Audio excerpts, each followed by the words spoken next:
Blackstone Audio presents George Rogers Clark, Boy of the Northwest Frontier, by Katharine E. Wilkie. This book is read by Patrick Lawlor.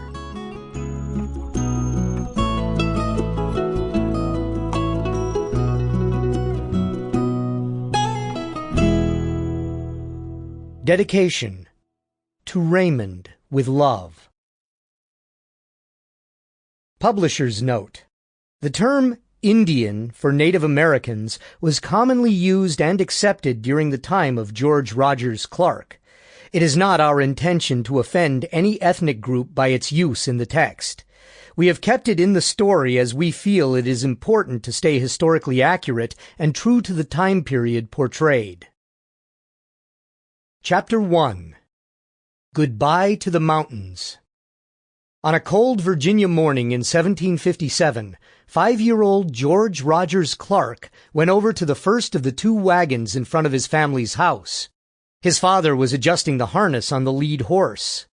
"Why do we have to leave Albemarle County?" George asked again. "I'm not afraid of Indians." John Clark looked at his second son.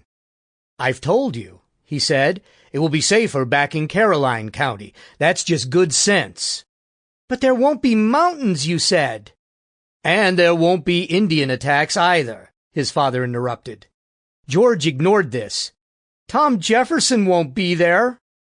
"I forgot," his father exclaimed suddenly. "I forgot to ride over with the receipt for the money Mrs. Jefferson paid me for that horse last week." "I could take it," George said eagerly. Jonathan, George's older brother, poked his head out of the front of the wagon. "Do you want me to take it for you, Father?"